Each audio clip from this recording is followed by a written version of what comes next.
Hello people. The other day I did a vlog which was about 5 things that I dislike about Harley Davidson, and it was from the perspective of a Harley owner and someone who prefers riding Harleys. But I thought I'd be honest and tell you the things that I actually dislike about Harley Davidsons. Today I'm going to counteract that by telling you 5 things that I actually like about Harley Davidson and Harley Davidsons. But before I do, I'd like to give a shout out to a moto vlogger, a fellow moto vlogger who's building his channel, same as I'm trying to. His name is Wolf on Wheels. So if you get a chance to check him out, check out his vlogs, they're really good, and subscribe to him. And also, if you're not subscribed to me, then subscribe, because it helps us both build our channels up. Okay, 5 things that I like about Harley Davidsons. The first one is the riding experience. When I bought my first Harley back in 2005, I think it was, I'd ridden Phasers, I'd ridden Bandits, I'd ridden Honda Hornets, and although they're very different bikes, they sort of gave me a very similar riding experience. One day I went and took a Harley out, and it was totally different from those bikes. It was like no other bike that I'd ever ridden, and it was something I realised I liked, and I realised I wanted to own a Harley. And it's difficult to explain to you. It's like you trying to explain, if you're a biker, explaining to a non-biker what it is you get out of biking. It's something you've got to experience. You can't really get it across.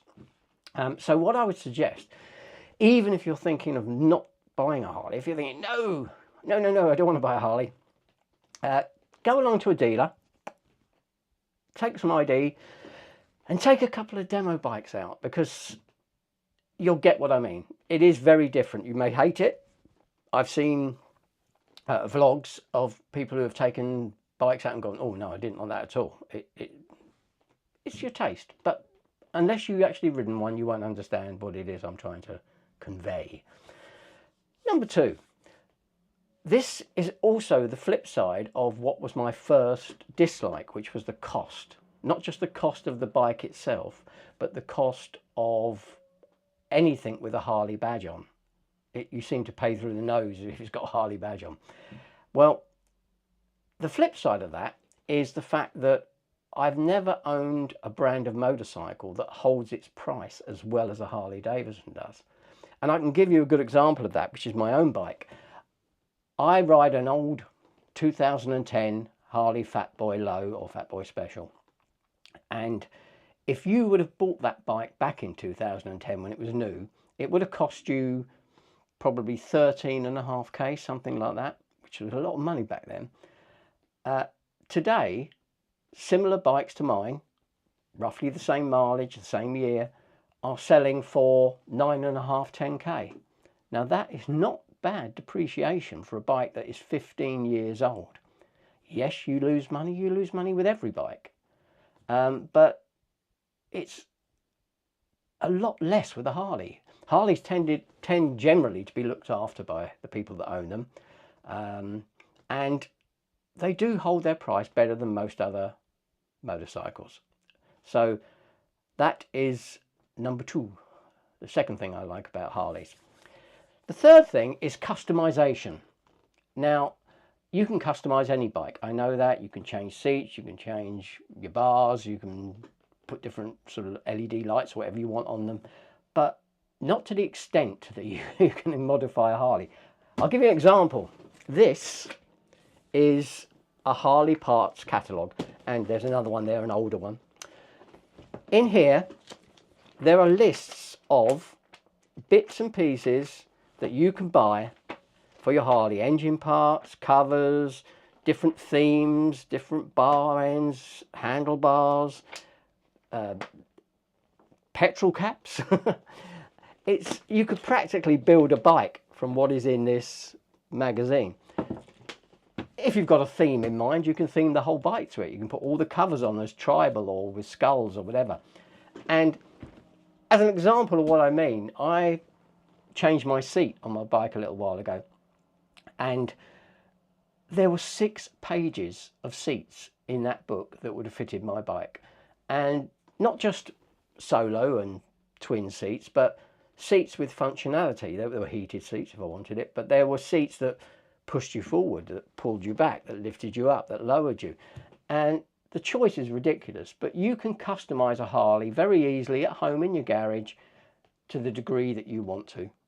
And I've not known any other bike that you could actually do that much work to yourself and buy the parts for your bike.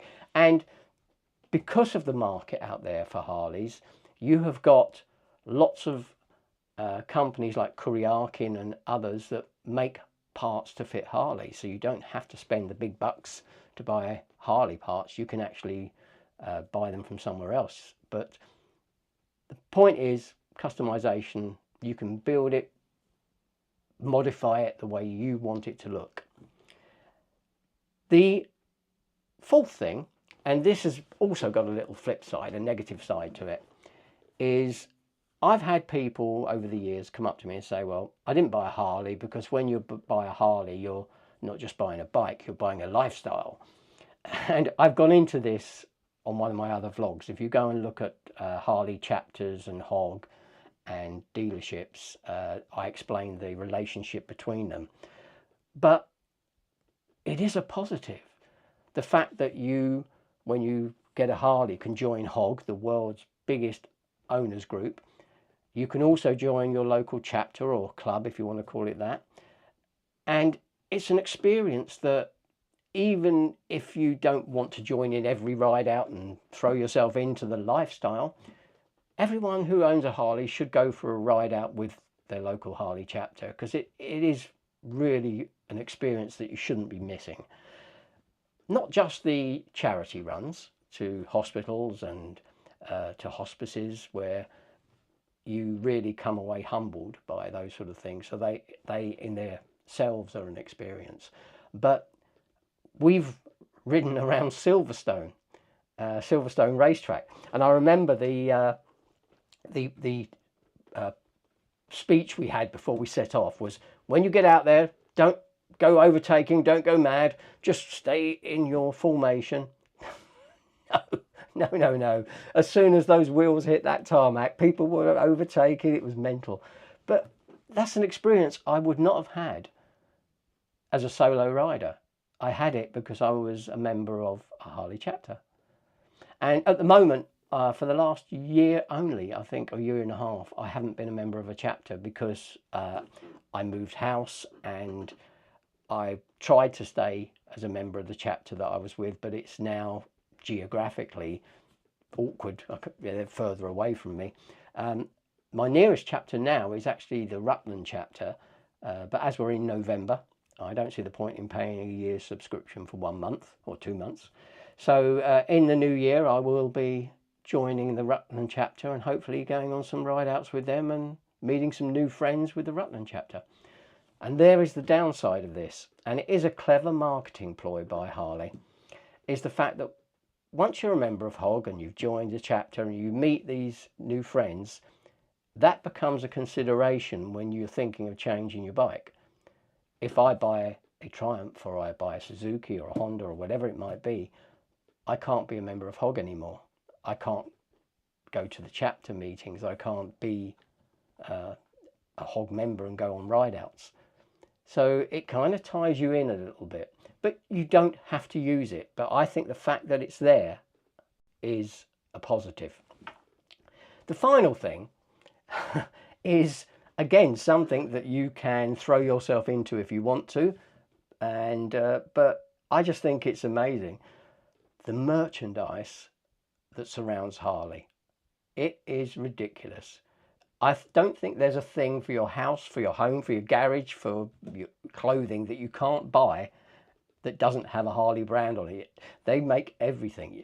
They do tins, they do slippers, they do blankets, they do... I've got a couple of Christmas ornaments that are Harley. One's from the 50s, which is very fragile and very rare.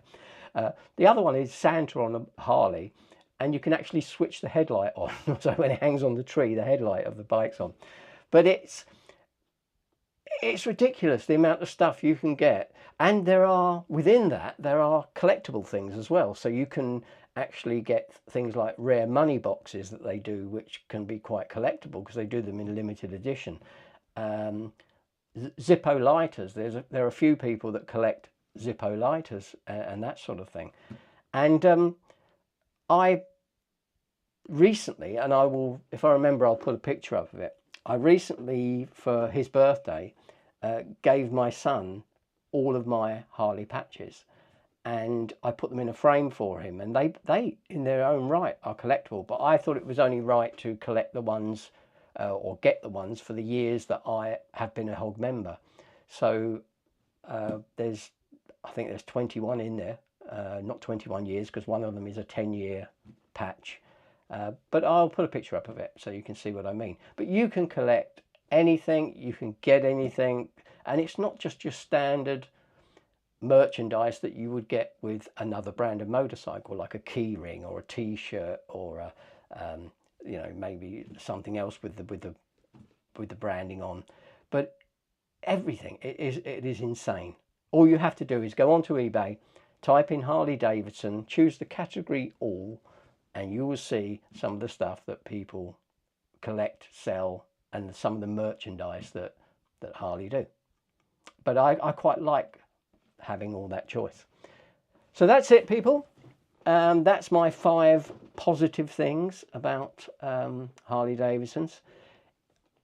Not everyone's taste, I get that, and I understand that. So if you're a biker, you ride safe, and if you're not a biker, you be safe, and I will catch you later, guys. Thank you very much for watching, and don't forget to subscribe. Thank you. Bye.